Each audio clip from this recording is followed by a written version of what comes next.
নমস্কার। আমরা আমাদের সংসার, আমাদের সমাজে, আমাদের সোসাইটিতে আমরা কিভাবে বাস করছি, কাদের নিয়ে বাস করছি?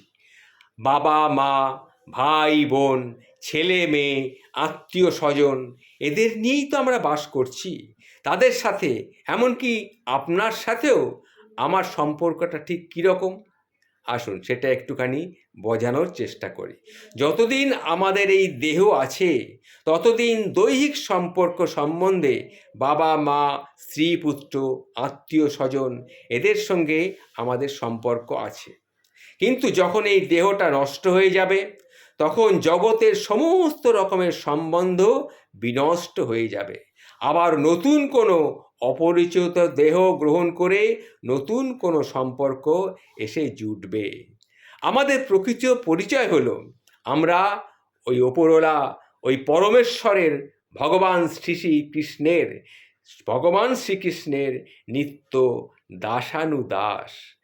জীব নিত্য কৃষ্ণ দাস, এটি চিরসত্য, এটি শাশ্বত সম্পর্ক।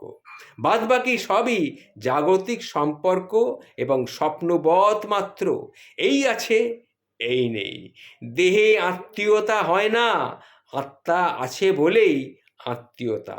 আবার বলছে শুনুন, দেহের সঙ্গে দেহের মিলন আত্মীয়তা নয়, কিন্তু দেহের সঙ্গে মনের মিলন আত্মীয়তা নয়, কিন্তু আত্মীয়তা হচ্ছে আত্মা আছে বলেই আত্মীয়তা, আত্মার সঙ্গে আত্মার সম্পর্ক।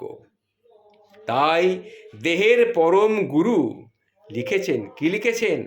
আত্মীয় সবাই ভাই আত্মার সম্বন্ধে, আত্মীয়তা নাহি হয় মায়াময় গন্ধে।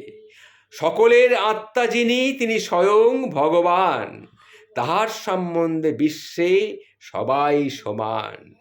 আত্মীয় তোমার ভাই যত জীবকোটি, কৃষ্ণের সম্বন্ধে তারা হয় সব পরিপাটি। সুতরাং চলো যাই বৃন্দাবন।